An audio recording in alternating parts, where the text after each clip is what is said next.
അന്ന് മാതാവിൻ്റെ അടുത്ത് ഞാൻ പറഞ്ഞു, മാതാവേ, എല്ലാവരും അമ്മേൻ്റെ കയ്യിൽ കൊണ്ട് അൾത്താര വരെ വരുന്നുണ്ട്, എനിക്ക് അമ്മയുടെ ബാക്കിൽ നിന്നെങ്കിലും കുട പിടിച്ചെങ്കിലും ഒന്ന് പോരാൻ സാധിച്ചു തരുമോ എന്ന് ഞാൻ മനസ്സിൽ അങ്ങനെ അന്ന് മാതാവിനെ തൊട്ട് പറഞ്ഞു.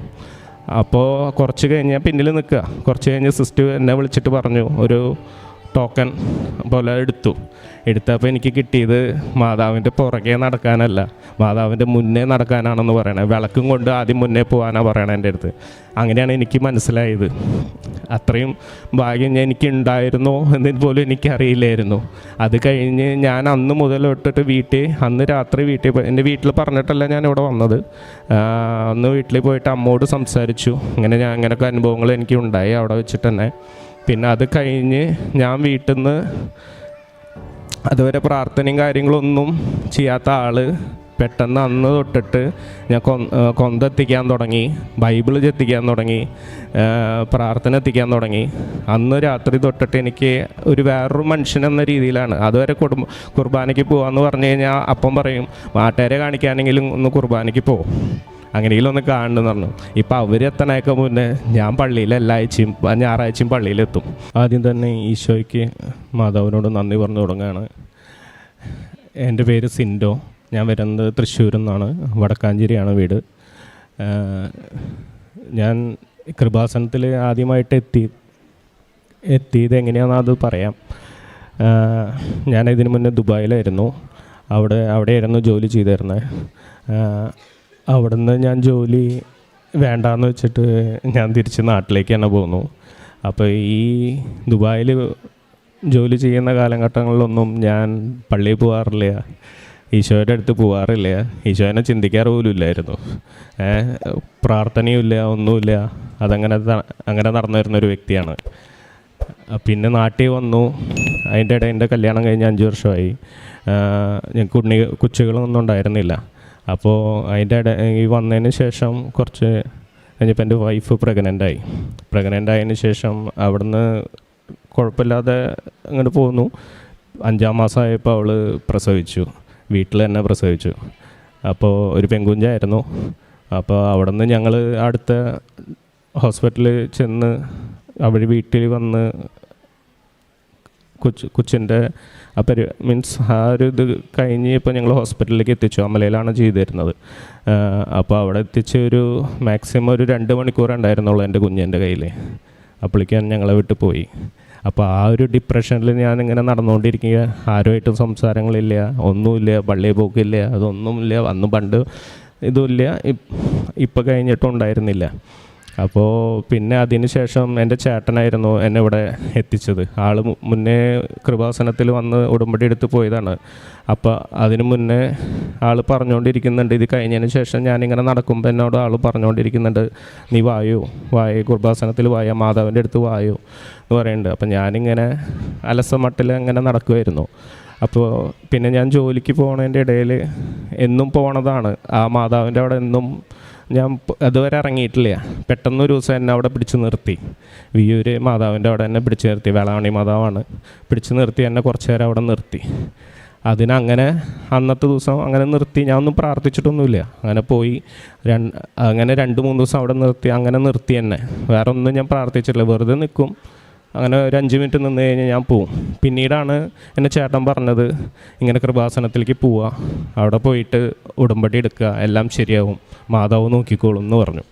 അപ്പോൾ അങ്ങനെ ഞാൻ ആ ഒരു കാര്യം പെട്ടെന്ന് ആ ടൈമിൽ എനിക്ക് ഓർമ്മ വന്നു. അപ്പോൾ ഞാൻ മാതാവിൻ്റെ അടുത്ത് അന്ന് പറഞ്ഞു, എനിക്ക് അങ്ങനെ കൃപാസനത്തിൽ വന്ന് ഉടമ്പടി എടുക്കാൻ സാധിക്കും എന്നുള്ളൊരു ആളാണെന്നുണ്ടെങ്കിൽ എന്നെ കൊണ്ട് കൊണ്ടുപോയി ഉടമ്പടി എടുപ്പ്.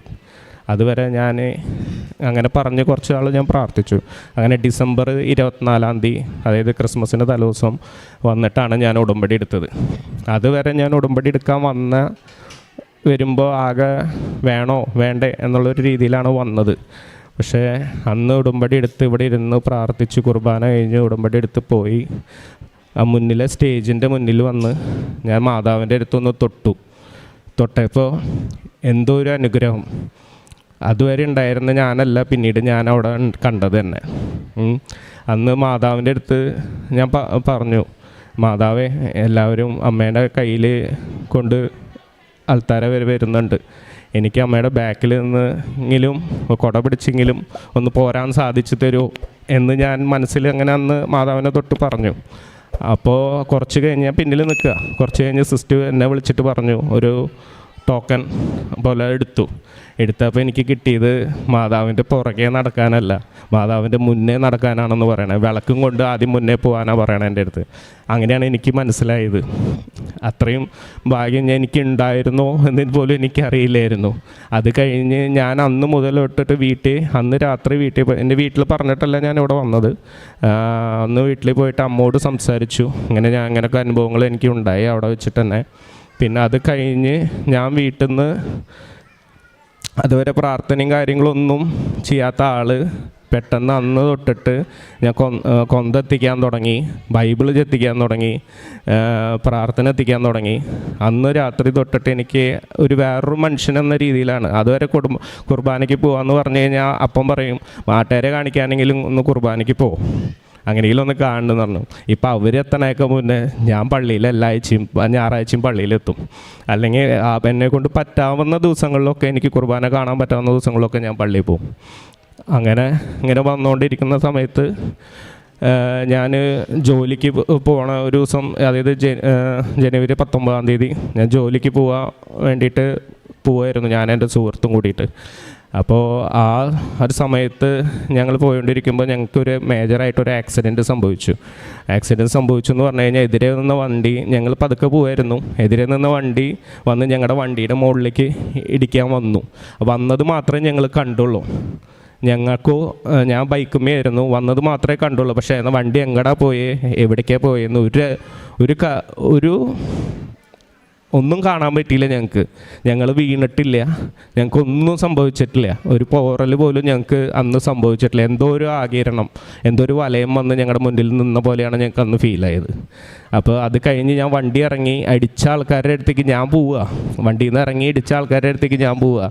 അപ്പോൾ അവരെ ആകുമ്പോൾ ആ വണ്ടിയിലുള്ള എല്ലാവർക്കും ഇഞ്ചുവേർഡാണ്, കൈ ഒടിഞ്ഞു, നെറ്റി പൊട്ടി, മൂക്കുന്ന് ചോര വന്നുകൊണ്ടിരിക്കുക. 5 പേരുണ്ടായിരുന്നു, 5 പേർക്കും ഇഞ്ചുറിയാണ്. എന്നിട്ട് ഞങ്ങൾ ഹോസ്പിറ്റലിൽ, അപ്പോഴാണ് ഞാൻ എൻ്റെ വണ്ടി ശ്രദ്ധിക്കണേ തന്നെ. ഞങ്ങളുടെ വണ്ടിയുടെ ഫ്രണ്ടൊന്നുമില്ല. ഞങ്ങൾ 2 പേരും അപ്പോഴാണ് അത്ഭുതപ്പെടണേ. നാട്ടുകാർ മുഴുവനും ഞങ്ങളുടെ അടുത്തേക്കാണ് വരണേ, വണ്ടിയിലേക്കല്ല പോകണം, ഞങ്ങളുടെ അടുത്തേക്കാണ് വരണേ, നിങ്ങൾക്ക് എന്തെങ്കിലും പറ്റുമോ എന്ന് ചോദിച്ചിട്ട്. പക്ഷേ ഞങ്ങൾക്ക് ദൈവത്തിൻ്റെ അമ്മ, പണ്ടത്തെ ആൾക്കാർ പറയാറുണ്ട്, കർത്താവ് നിലയിറങ്ങി സഹായിക്കുക എന്ന് പറഞ്ഞാൽ കൈ തരിക എന്ന് പറയണില്ലേ, അതേപോലെ ആയിരുന്നു, ഒരു അനുഭവമായിരുന്നു അത്. എനിക്ക് വലിയ അനുഭവമായിരുന്നു. അത് കഴിഞ്ഞ് ഞാൻ അവരുടെ ഹോസ്പിറ്റലിലേക്ക് കയറ്റി വിട്ടു. അവിടെ നിന്നൊട്ട് ഇത് ഞാൻ വിചാരിക്കുന്നതാണ്, ഇങ്ങനെ സാക്ഷ്യം പറയണമെന്ന്. പക്ഷേ ഇതുവരെ എനിക്ക് പറ്റിയിട്ടുണ്ടായിരുന്നില്ല. ഞാൻ ഇന്നലെയാണ് വന്നത്, ജോലി തിരക്ക് കാരണം പുറത്തായിരുന്നു ഞാൻ. ഇന്നലെയാണ് ഞാൻ നാട്ടിൽ വന്നത്. അപ്പോൾ ഇവിടെ എത്തി അമ്മയുടെ മുന്നിൽ ഇങ്ങനെ ഒരു സാക്ഷ്യം പറയാൻ എനിക്ക് സാധിച്ചു. അതുപോലെ തന്നെ എനിക്ക് അതുവരെ ഇല്ലാത്തൊരു അനുഭവമാണ് ഈ കൊന്ത കൊണ്ട് എനിക്ക് ഉണ്ടായിട്ടുള്ളത്. അമ്മയുടെ കാശുരൂപം വെച്ച കൊന്ത എപ്പോഴും എൻ്റെ കയ്യിലുണ്ട്. അപകടം പിടിക്കുമ്പോഴും ഈ കൊന്ത ഇവിടുന്ന് പോയതിന് ശേഷം തൊട്ടിട്ട് ഈ കൊന്ത എൻ്റെ കയ്യിലുണ്ട്, എപ്പോഴും എൻ്റെ കയ്യിലുണ്ട്. അതുവരെ കൊന്ത എത്തിക്കാത്തൊരു വ്യക്തിയാണ് ഞാൻ. ഇപ്പോൾ സമ്പൂർണ്ണ കൊന്ത എല്ലാ ദിവസവും ചെല്ലും, കിട്ടുന്നത് പോലെ, ഒഴിവ് കിട്ടുന്നത് പോലെ എല്ലാ ദിവസവും ഞാൻ ചെല്ലുന്ന ഒരു വ്യക്തിയാണ്. പിന്നെ അതേപോലെ തന്നെ ഒരു ദിവസം പോലും വൈകിട്ടുള്ള പ്രാർത്ഥനയോ ബൈബിളോ എത്തിക്കാതെ ഞാൻ കിടന്നിട്ടില്ല. അതേപോലെ തന്നെ കാലത്ത് എണീച്ച് വീട്ടിൽ നിന്ന് ഇങ്ങനെ ഇറങ്ങുന്നുണ്ടെങ്കിലും സങ്കീർത്തനങ്ങൾ എനിക്ക് എൻ്റെ മനസ്സിൽ ഇപ്പോഴും സ്റ്റക്കായിട്ടുള്ളൊരു ഇതാണ്. സങ്കീർത്തനങ്ങൾ 91-ാം അധ്യായം 1 മുതൽ 16 വരെയുള്ള വാക്യങ്ങൾ, കർത്താവിൻ്റെ സംരക്ഷണം, അത് ചൊല്ലിക്കഴിഞ്ഞ് വീട്ടിൽ നിന്ന് ഇറങ്ങിയാണ്ടല്ലോ ഒരു പ്രത്യേക അനുഗ്രഹമാണ്. അതേപോലെ ഒരു കൊന്ത എത്തിച്ചിട്ട് നിങ്ങൾ പുറത്തേക്ക് എവിടേക്ക് പോയാലും, ഒരു കൊന്ത എത്തിച്ചിട്ട് നിങ്ങൾ എന്ത് കാര്യത്തിന് മുന്നേ കൊന്ത എത്തിച്ചിട്ട് പോയാലും, എൻ്റെ ജീവിതത്തിൽ അനുഭവം ഉണ്ടായിട്ടുള്ളതാണ്. കൊന്ത എത്തിച്ചിട്ട് പോയാലും ആ കൊന്ത കഴിഞ്ഞ് കഴിഞ്ഞാൽ പിന്നെ നിങ്ങളല്ല പോണേ, നിങ്ങളുടെ കൂടെ മാതാവാണ് നിങ്ങളെ കൊണ്ടുപോകണേ എന്ന് എൻ്റെ അനുഭവമാണ് എനിക്ക് പറയാൻ പറ്റുമോ. എൻ്റെ അനുഭവം അത്രയും കുറേ കാര്യങ്ങൾ എനിക്ക് തന്നിട്ടുണ്ട്. ഇതേപോലെ എൻ്റെ കുഞ്ഞ് പോയതിന് ശേഷം എൻ്റെ അമ്മ ഒരുപാട് കരഞ്ഞിരുന്നു. അപ്പോൾ എൻ്റെ അമ്മ ഒരു ദിവസം രാത്രിയിലിരുന്ന് പറഞ്ഞു, എൻ്റെ മോള് എവിടെ പോയി, എന്തായിരിക്കും, സ്വർഗത്തിലേക്ക് എത്തിയോ എന്ന് പറഞ്ഞു. അന്ന് രാത്രി ഞാൻ കരഞ്ഞ് മാതാവിൻ്റെ അടുത്ത് പ്രാർത്ഥിച്ചു. അത്രയും നാൾ ഞാൻ കരഞ്ഞ് പ്രാർത്ഥിക്കുന്ന ഒരാളല്ല. അന്ന് രാത്രി എനിക്ക് ഞാൻ മനസ്സറി ഉരുകി തന്നെ പ്രാർത്ഥിച്ചു.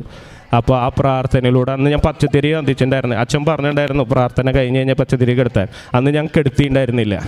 അന്ന് ആ മെഴുതിരിയുടെ മുകളിൽ ഇത് ഞാൻ ഇതിൽ എഴുതിയിട്ടുണ്ടായിരുന്നില്ല, ക്ഷമിക്കണം, മറന്നുപോയി. അപ്പോൾ ആ മെഴുതിരിയുടെ മുകളിൽ എനിക്ക് ഓരോ അടയാളങ്ങൾ ഇപ്പോഴും കാണിച്ചു തരും. ചിലപ്പോൾ റോസാപ്പൂവായിരിക്കും, ചിലപ്പോൾ മാതാവിൻ്റെ രൂപമായിരിക്കും, ചിലപ്പോൾ ഒരു ചെറിയ, അന്ന് എനിക്ക് കാണിച്ചു തന്നെ എൻ്റെ കുഞ്ഞിനെ ഒരു മാലാകുട്ടിയുടെ രൂപമാണ്.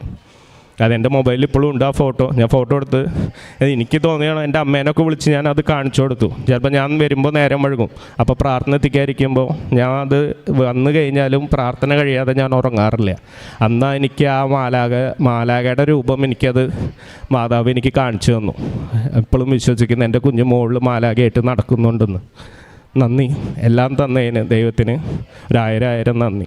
ഇനിയും ഇതേപോലെ സാക്ഷ്യങ്ങൾ നിങ്ങളുടെ മുന്നിൽ പറയാൻ എനിക്ക് മാലാവസരം തരട്ടെ എന്ന് ഞാൻ പ്രാർത്ഥിക്കുക.